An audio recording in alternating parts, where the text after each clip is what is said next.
Vamos. Quem não me conhece, eu sou a professora Daniela, eu sou pediatra, nefrologista pediátrica, faço ambulatório no HGU, na Licenciatura Internacional, e fico com vocês também na enfermaria do Hospital HMC. Hoje é a enfermaria do Hospital Geral do HMC também, tá? Então, a gente vai ter oportunidade de se encontrar aí ao longo do tempo, tá? E hoje nós vamos conversar um pouquinho sobre as glomerulopatias da infância, tá? Vamos lá. Então, assim, a primeira coisa para a gente só poder se localizar, a gente está falando do nosso órgão principal, que seria o rim, né? Dentro do rim, ele tem a principal célula, que no caso é o glomérulo. Assim como no sistema nervoso é os neurônios, aqui é o glomérulo, né? Bom, é o néfron, desculpa. O néfron, ele é dividido em várias porções. Ele é formado por uma porção glomerular, que é esse emaranhado ali de cápsulas que ficam ali, de vasos, e de uma porção mais tubular, que são os túbulos. Aí entrariam as doenças chamadas tubulopatias, que não é o caso aqui. Então, hoje nós vamos focar nessa região do néfron, tá certo? Bom, quando a gente pega o rim e faz um corte sagital, a gente vê que o rim, ele não é um órgão oco, né?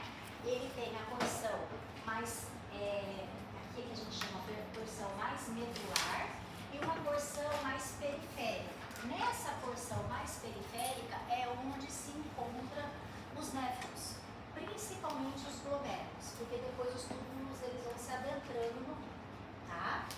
Então isso é só para a gente ter uma localização. Então aqui é como se fosse aqui um corte, né? Vendo a porção cortical do rim, é onde principalmente está o néfron com os glomérulos, e os túbulos eles vão ficando mais na porção medular. Que é uma coisa que a gente não vai estudar hoje tudo, só pincelando para vocês. E o que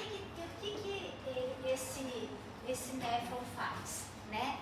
Olha para vocês verem como assim, a anatomia é tão bem feita e pensada, que ele já é no formato de um cone, que, para quê? Porque tudo que chega, né, do rim, o rim tem a função principalmente de excretar, né? Tudo que chega no rim entra nesse cone, passa por esse emaranhado, o que não vai prestar desce para o túbulo e aí vai ser excretado ou vai ser reabsorvido, o que é bom para o organismo volta para o organismo. Então, ele já tem essa anatomia justamente para conseguir receber o máximo possível de volume, sem perdas, né? Histologicamente falando, ele é assim, um glomérulo, ele tem essa porção aqui, que é o que a gente chama de mesângio, né? Ele tem capilares, e esses capilares, ele tem uma característica interessante, que capilares, eles são fenestrados, parece queijo, tudo buraquinho, tá? E ele é sustentado, porque esses capilares, eles são sustentados tanto por esse mesângio, como por essas cerquinhas aqui, que a gente vai ver mais pra frente, que isso aqui são os podócitos, que estão relacionados com a síndrome nefrótica, que é um tipo de glomerulopatia, tá? Ok? Então, a gente tem a arteríola aferente, entra, faz o que tem que fazer as trocas e tudo, e depois a arteríola eferente, que é onde volta para o organismo e os túbulos por onde sai. Aqui é outra imagem histológica, que é mais ou menos a mesma coisa. E já entrando nas doenças. Então, quando a gente fala em glomerulopatias na infância, a gente tem 4 tipos aqui, principais, que é a glomerulonefrite aguda ou síndrome nefrítica. A gente tem a glomerulonefrite rapidamente progressiva, a gente tem a síndrome nefrótica e a gente tem um outro grupo de doenças, que são as doenças glomerulares trombóticas. Hoje, o que tem de comum na pediatria? Principalmente síndrome nefrítica e a síndrome nefrótica. Então é isso que a gente vai se basear aqui, nessas duas doenças glomerulares, tá bom? E vamos falar de todas. Então vamos lá, síndrome nefrítica. A síndrome nefrítica, na infância, ela pode ter várias causas de síndrome nefrítica. Mas na infância, 90% dos casos, quase 99% dos casos, ela é chamada de pós-estreptocose, sabe? Por quê? Porque a gente tem umas cepas, que são consideradas cepas nefritogênicas, de qual bactéria? Do Streptococcus, Streptococcus beta-glútico do grupo A, Streptococcus pyogenes. Então, esses Streptococcus, ele tem uma cepa que são consideradas cepas nefrogênicas e que eles vão causar a nível renal uma complicação não infecciosa da doença. Por que isso? A gente vai entender um pouquinho mais pra frente, tá? Mas para a gente considerar como pós-estreptocócica, teria que ter esse agente aí, que é o piógenes, ok? Muito bem. Então, o que ele faz? Esse Streptococcus beta-hemolítico, que é o piógenes, ele faz uma infecção, que pode ser uma infecção tanto de partes diarreia alta, que seriam as amigdalites, como as piodermites, tá? E depois de um tempo, o organismo ele começa a ter uma resposta inflamatória. Normalmente, quando a lesão é de pele, demora um pouco mais para ter manifestações, porque a pele como toda, ela já tem uma barreira mecânica, então até a bactéria conseguir penetrar a pele é um pouco mais difícil. Já o período de incubação das faringoamidalites é menor um pouquinho, mas é só como curiosidade, tá? Então, depois você tem uma infecção, passa um determinado período de tempo, que pode ser até 2 semanas, até 6 semanas, dependendo de como tá. A mãe nem lembra mais se a criança teve ou amidalite ou uma piodermite, nem nada.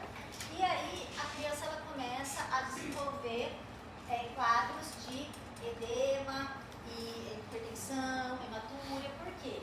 Porque esse corpo, ele entende que ele precisa combater essas cepas, então ele começa a criar complexos de antígeno e anticorpos, começa a circular no organismo e se deposita no rim. Quando ele deposita no rim, o que acontece ali com aquele glomérulo que filtrava tudo? Ele vai ficar inflamado, entumecido. Imagina se você tem um cano e esse cano está obstruído. Então, tudo que está chegando nele não vai passar. O fluxo de sangue acaba sendo retrógrado. E o glomérulo em si, ele também pode sofrer a ação da toxina, da bactéria, desses próprios complexos que se depositam ali. Então, você tem várias causas, que é isso que a gente falou, que é depósito de imunocomplexo, ação da resultante, a própria ativação da cascata de coagulação leva a um processo, uma inflamação glomerular, resultando em edema, hematúria e hipertensão. A proteinúria e a oligúria já são nos casos mais graves. Sim, normalmente não costuma de acontecer. E ela consegue se resolver, autolimitada. Tá? Então, olha só, olha como fica o glomérulo. Inchado, entumecido, sabe? Não consegue filtrar. Então, qual que é o... Ah lá, só voltando aqui um pouquinho, né? Eles acometem as crianças, normalmente as crianças escolares e até adolescentes, porque são essas crianças que têm mais risco de contato com os Streptococcus pyogenes, por isso que é essa idade, tá? E o período de latência de incubação varia mais ou menos de acordo com qual foi onde foi a infecção. Se foi pele, como eu disse, é um período um pouco maior, se for via aérea, é um período um pouco menor. Quais são as manifestações clínicas que esse paciente vai apresentar? Então, assim, inicialmente, se rim não está funcionando, ele vai começar a reter. Então, ele pode começar a fazer menos xixi, ele pode começar a ficar um pouquinho inchadinho, não com sinais assim tão doloridos assim. A mãe acha que pode até ser uma alergia, aí foi vestir uma fraldinha, não serviu, acho que ganhou peso, ou o olho um pouquinho mais inchado. E aí, com o passar do tempo, ele começa a ter mais sinais que está retendo, que está retendo, que está retendo. Então, ele tem sinais de quê? De congestão volêmica, porque não tá tendo para onde ir. Se você tem um vaso sanguíneo, que ele tem dentro do vaso sanguíneo, você tem o que? A pressão hidrostática e a pressão oncótica, certo? Se você tem uma pressão muito importante dentro do vaso, maior do que fora, começa a extravasar. Extravasa para onde? No terceiro espaço. Então, é o paciente que começa a fazer derrames cavitários, você começa a fazer ascite, começa a fazer derrames genitais, então ele começa a ter edema. Junto com esse edema, ele começa a ter pressão do pulmão que vai estar alta, porque está cheio o vaso, é volume dependente. Você vai palpar o pulso da criança, ele vai estar alto, você vai medir a pressão, vai estar alta, ele vai ter sinais de insuficiência cardíaca, de urgência jugular, vai ter rebaixamento de fígado, você tem aumento de área cardíaca, né? Então, uma criança que está, você vê que ela está congesta, que ela está ficando cansada. E por que ele faz a hematúria? Porque quando o glomérulo está tão inflamativo, tão obstruído, que quando a hemácia vai passar, ela não consegue. E aí ela se hemoliza. E aí sangra. Então fez esse dismorfismo hemático que a gente fala. Por isso que tem a hematúria. E a grande maioria das vezes ela pode ser uma hematúria até microscópica, não necessariamente macroscópica. Então a tríade clássica de síndrome nefrítica é edema, hipertensão e hematúria, tá bom? Como é que faz o diagnóstico, então, da síndrome nefrítica? A primeira coisa que a gente tem que perguntar é o seguinte: se teve algum antecedente prévio de faringite ou piodermite, ok? Porque é o que a gente falou até agora. Mas não basta ter, tem que ter, e o período tem que ser condizente com o tempo que a gente está pensando. Por quê? Porque se a mãe chegar hoje com uma faringoamidalite, não tem como ela estar com síndrome nefrótica hoje. Ou começou 2 dias com faringoamidalite, ou tem uma piodermite há 3 dias, não deu tempo. Por quê? Porque a doença é causada por uma reação do nosso organismo frente a alguma coisa. Então tem que ter um tempo para isso acontecer. E a gente viu ali que depende do foco e demora mais ou menos umas 2, 3 semanas. Então, se ela chegar falando que o período é condizente, ok. Então, fica fortemente sugestivo. A gente pode fazer a documentação de marcadores, documentar a infecção com os marcadores de contato, né? Que a gente tem vários aqui, vou colocar para vocês. Só que assim, o mais comum é o asno está presente na IVAS e o antideniase na piodermite. Mas não significa que você só vai ter asno em um e só vai ter o piodermite no outro. A gente pode ter todos eles em proporções diferentes, tá? Então, por exemplo, no caso de uma faringoamidalite, você pode ter todos esses marcadores presentes, só que numa proporção maior de asno, por exemplo, tá? Então, isso acaba ajudando. Esses marcadores ficam por quanto tempo depois que a pessoa tem a infecção? Normalmente, uma semana, tá? E uma coisa que é super importante, que é importante que a gente saiba, que a gente tem uma queda transitória de complemento. Transitória de complemento. Mais ou menos até 8 semanas. Por que isso é importante? Vocês imaginam? Porque se ficar acima de 8 semanas A gente não está falando que aqui é uma reação cruzada, que é uma doença benigna, autolimitada, se ela é transitória. A gente não está se preocupando muito tratada? Porque vai resolver. Ela tem que ser transitória. Tem outras doenças que cursam com síndrome nefrítica e aí o complemento ele permanece. Aí entra os diagnósticos diferenciais. Aí pode não ser pós-estreptocócico, pode ser por outra causa. Tá? Como que é o tratamento? O tratamento é basicamente restrição de volume, porque ele está muito congesto, então a gente tem que restringir volume. Associada à restrição do volume é a restrição do sal, porque o sódio ele é o principal íon relacionado à osmolaridade plasmática. Então, se você der mais sal, ele vai ter mais também. Então, a gente faz restrição de sal. Às vezes só isso é o suficiente, tá? Se ele estiver muito acima do peso seco, que é o peso dele sempre inchadinho, pode até associar um diurético potente, que é um diurético, aí a gente usa uma furosemida, né? E dependendo da situação, se ele tiver com uma pressão muito alta, com risco de fazer uma encefalopatia hipertensiva, uma complicação maior, a gente até associa um antihipertensivo na fase inicial, até ele conseguir abrir e diminuir o volume e controlar a doença. Agora, tem situações que ela não evolui de uma maneira satisfatória, o paciente chega até nós já de uma forma muito grave, que ele não tem jeito, que ele tem que fazer algum tipo de diálise, tá bom? Mas não é a primeira opção. A primeira opção é um tratamento conservador. Usa antibiótico? A princípio, não.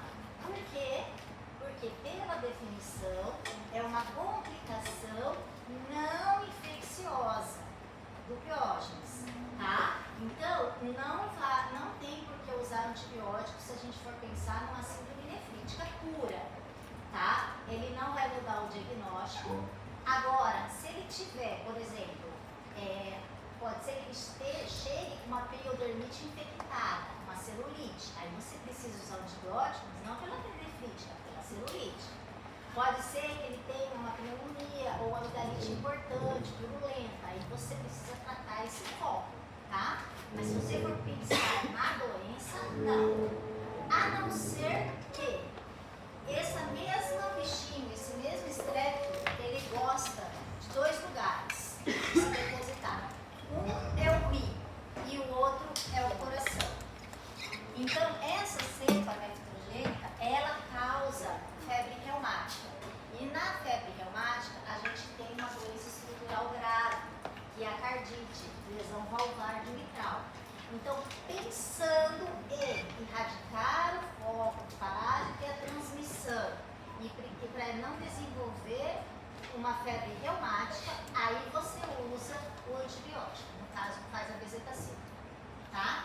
Então, não é pela síndrome nefrítica em si, seriam pelas complicações ou pensando em evitar que tenha atividade de doença para não ter a febre reumática, ok? Certo? Vocês viram que tem algum tratamento específico? Não tem, é só tratamento de suporte. Resumindo, então, faz antibiótico. Não, então, você faz o antibiótico, mas não é para tratar a síndrome nefrótica. Você faz para erradicar a cepa, você trata a nefrótica, diminuir a chance de ter febre reumática, ou se ele tiver alguma infecção secundária, ele precisa tratar. Quando é que a gente faz biópsia? É todo paciente com síndrome nefrótica? Não. Por quê? Porque a gente falou desde o começo que ela é uma doença benigna, autolimitada, não tem nem tratamento específico, a gente não fica se preocupando com isso. Agora, quando ela sai dos parâmetros específicos nossos, por exemplo, persistiu com uma oligonúria de 48 a 72 horas, ele tem uma hematúria macroscópica, que é visível, maior que 4 semanas, hipertenso, maior que 4 semanas, complemento baixo, maior que 8 semanas, e uma hematúria microscópica, maior que 2 anos, aí a gente tem que biopsiar. Então a biópsia, ela entra aqui, ó. Aqui na fase mais inicial, então teoricamente a doença ela tem podem se resolver nesse período de tempo. Se tudo se resolveu e a hematura microscópica ficou, não tem problema. Você vai acompanhando e vai pedindo o exame de novo, um EAS, e vai acompanhando crescimento, desenvolvimento, pressão e tal, e até 2 anos isso pode desaparecer. Agora, se deu um período aqui, por exemplo, 8 semanas, e o complemento não baixou, ou ele persistiu hipertenso depois do nosso baseline, aí tem que biopsiar, tá bom? Por quê? Porque pode não ser pode ser streptococcus, pode ser outros tipos de doenças, tá bom? Então a gente vê aí o glomérulo na histologia dele, né?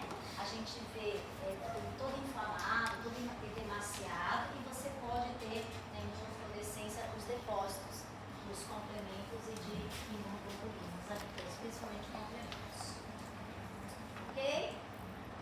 Dúvidas?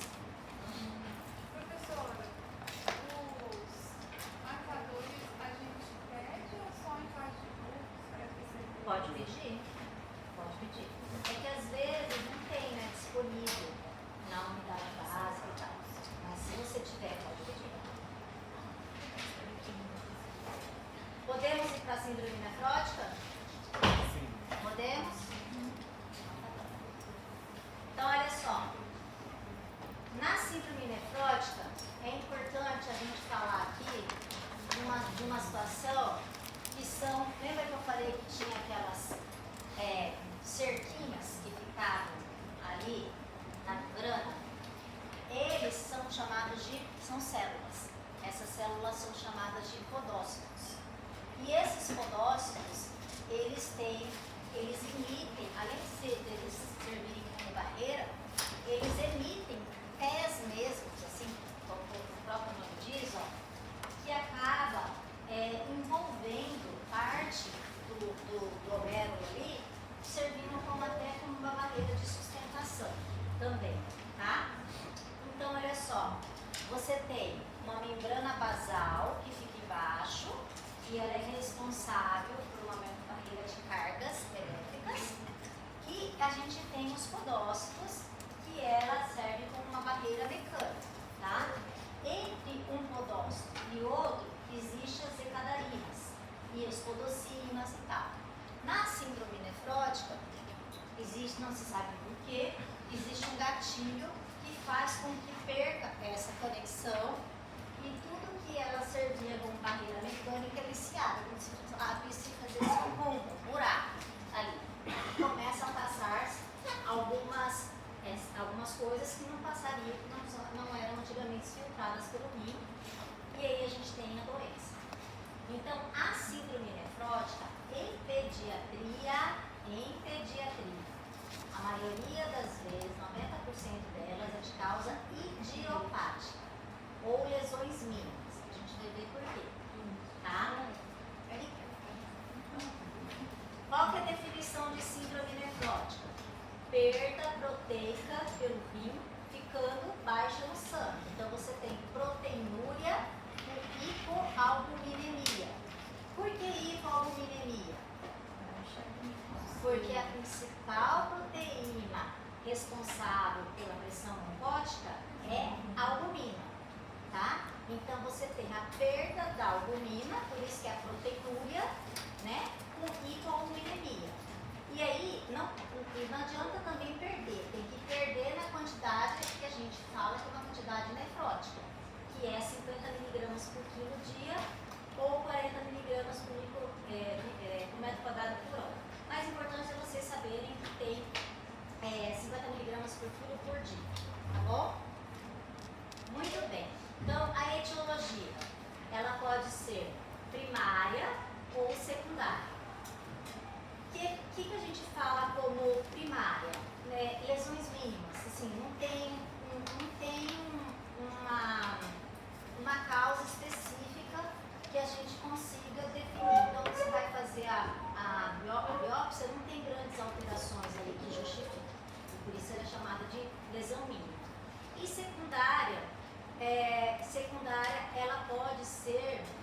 secundária à síndrome nefrótica. E a gente, como eu disse, existem gatilhos que disparam o porquê disso acontecer. Porque normalmente a faixa etária ela ocorre nas crianças mais pequenininhas, nos pré-escolares. Então, pode ser mudança de escola, pode ser perdas, pode ser separação, pode ser alergia, alguma coisa, ou uso de medicação, principalmente os anti-inflamatórios, que eles são considerados como gatilhos para começar a ter essa perda proteica, tá certo? A evolução, ela até pode ter remissão espontânea, mas a grande maioria das vezes precisa de um tratamento específico, tá bom? Então vamos lá. O síndrome nefrótica, a gente falou que ela é perda, né, de proteína, principalmente albumina. Mas ele não perde só albumina, ele perde outras proteínas também, principalmente a antitrombina 3. Aí o que acontece com esse paciente? Ele tem mais risco de fazer o quê? Trombos, né? Então ele é mais suscetível a trombos. Então você tem tromboembolismo venoso, você tem tromboembolismo arterial e acaba sendo grave, tá?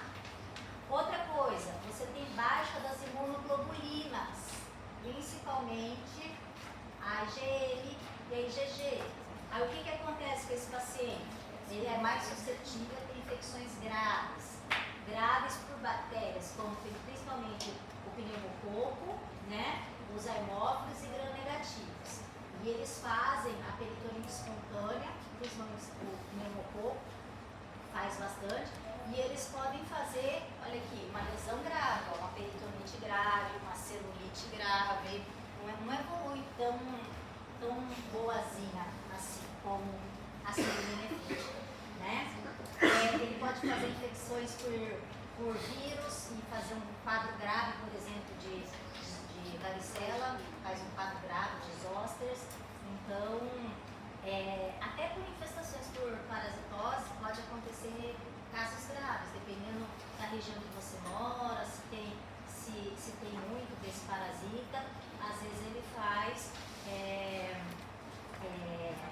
doença mesmo por espongiloides quando está infectado. Até por isso que uma das coisas que a gente usa pré-tratamento, quando faz o diagnóstico, é antiparasitário, tá certo?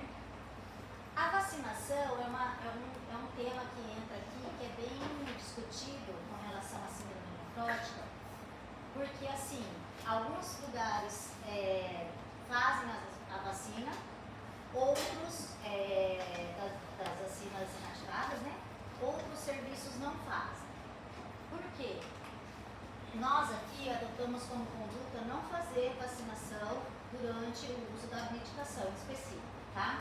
Por quê? Porque se for fazer dos vírus vivos, você pode desencadear a doença. E se for uma vacina inativada, você pode não gerar a imunocompetência que você queria que acontecesse. Então, não acaba não sendo legal. Então, a gente optou aqui, o nosso protocolo é não vacinar. Até 30 dias depois que suspendeu a medicação, que está tudo bem, aí faz a atualização vacinal, tá bom? Que outra coisa que o paciente tem importante? Edema. Olha como é o edema dele.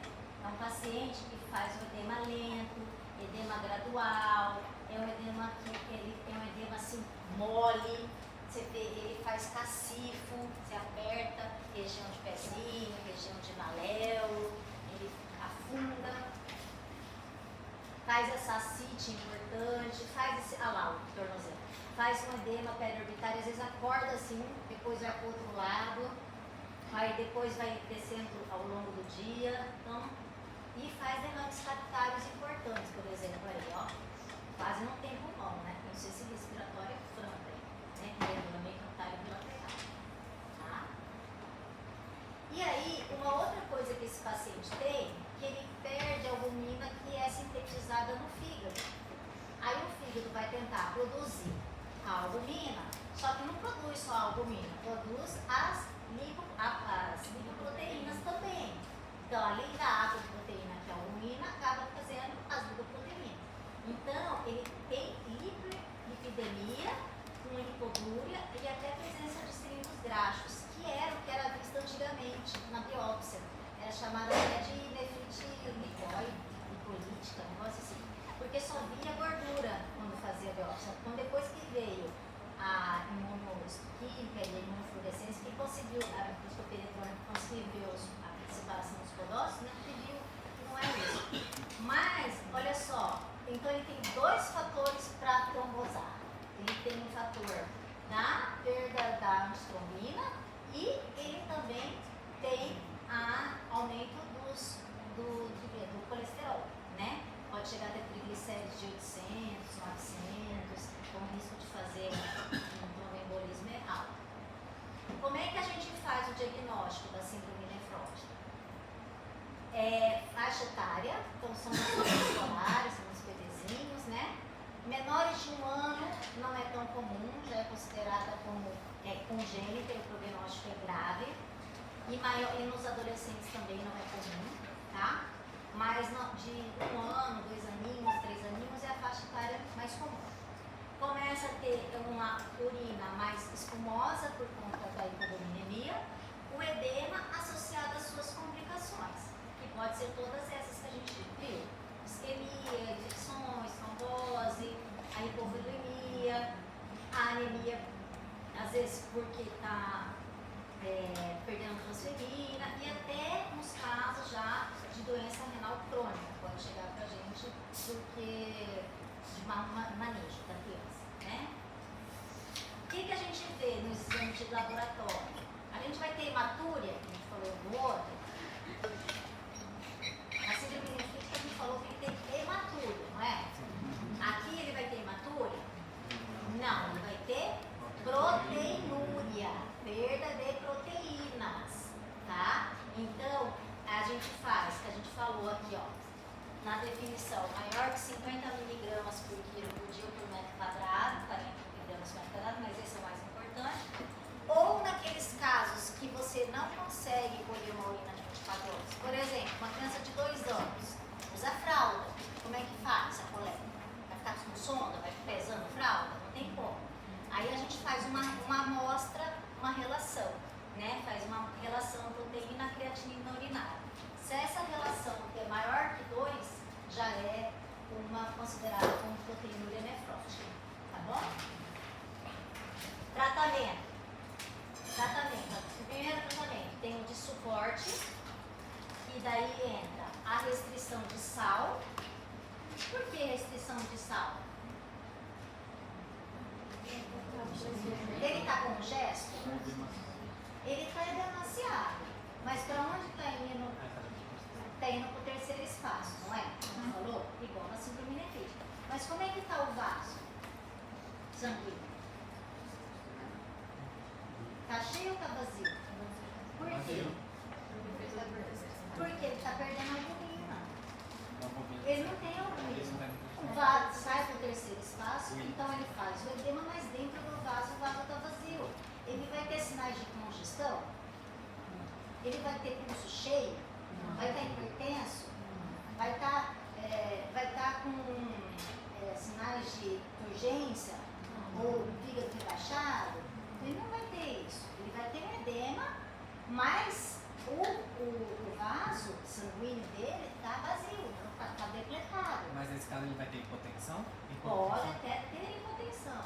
Se, por exemplo, ele tiver uma perda importante, se ele tiver um quadro de jeca associado, vômito, diarreia, às vezes a gente tem até que fazer soro, volume nesse paciente.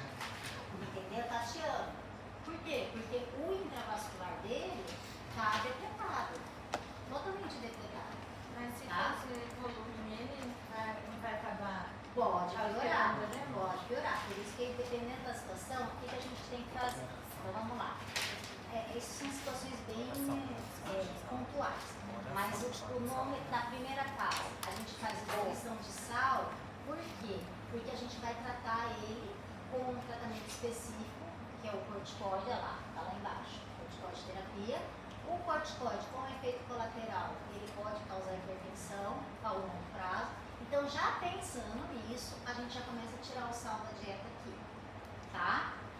Não faz restrição de volume. Na síndrome nefrítica a gente falou que faz restrição até de 400 ml por metro quadrado. Aqui você não faz, apesar de ele ter inchado, você não faz por causa disso. A gente reduz gordura saturada, porque a gente viu que ele vai ter hiperlipidemia lá na frente, e faz a reposição volêmica de albumina, né?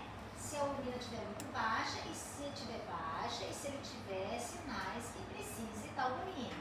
Além dela estar baixa, ele tem que ter uma ascite volumosa, derrame cavitário, óleo guanúrico, derrames genitais, que pode evoluir para fumier. Aí sim a gente precisa fazer o uso da albumina, porque a albumina ela é cara e ela também tem efeitos colaterais, tem que saber usar a albumina.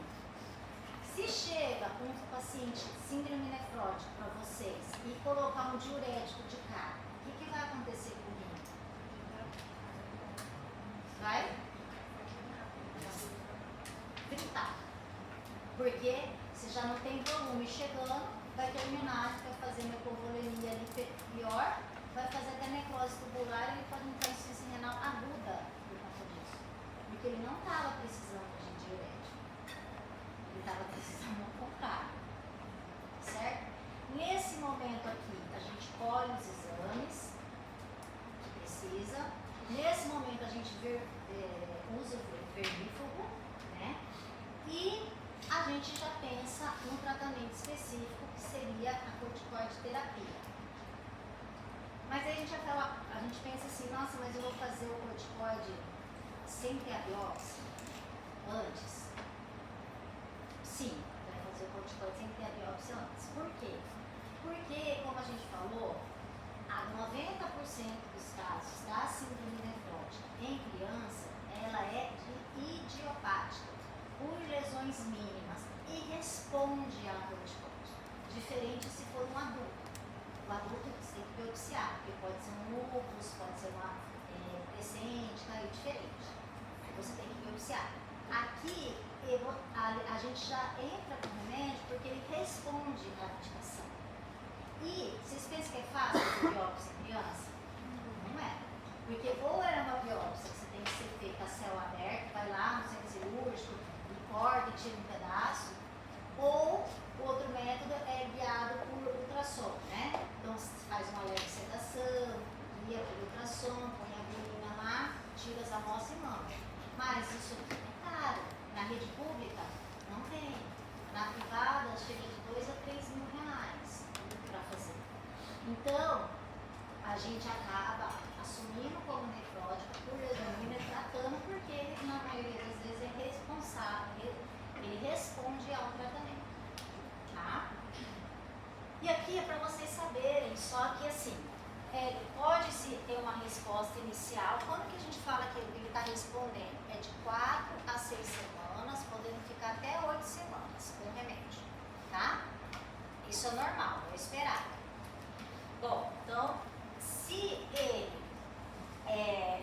responde, você tratou, enfim, ele respondeu, tirou o remédio, ficou tudo bem, mas ele teve recidivas frequentes, ou seja,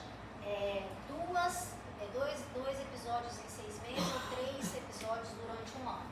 Aí a gente considera ela como recidivo frequentemente. Aí a gente já pensa que algo de errado, tem alguma coisa errada aí tem que fazer biópsia, tá? Ou então ele é considerado como córtico dependente ou córtico resistente. O que é o córtico dependente? Que depende do remédio para ficar bem. À medida que você vai tirando o remédio, ele vai descompensando. Então ele pode depender de altas doses até baixinha, quase nada. Mas se tira, ele descompensa. Então ele é considerado como córtico dependente. E córtico resistente é aquele em que deu até as 8 semanas lá, você pode esperar, e ele não respondeu. Aí você considera ele como resistente. Aí nesses casos aqui é indicado a gente fazer biópsia, tá certo? E depois pensar em usar outros imunossupressores, a associação de imunossupressores, mas aí entra nos nefróticos mais complicados, que eu não queria nem discutir aqui, porque eu queria mais o conceito de vocês conseguirem definir bem o que é uma nefrítica e o que é uma nefrótica. Então a biópsia é isso, né? Como eu falei, recidiva.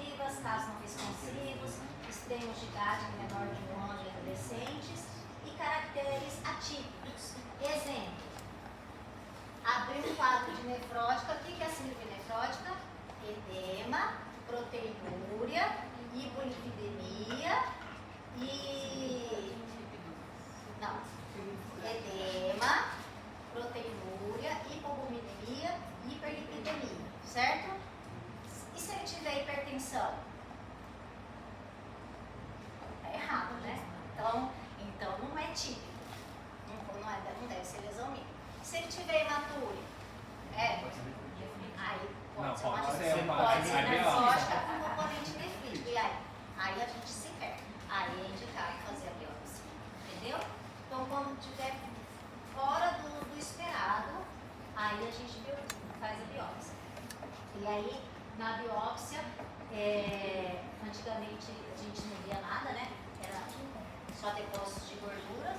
E hoje ele é dito como lesões mínimas porque a gente consegue ver a fusão e a retração dos podócitos, que seriam esses vácuos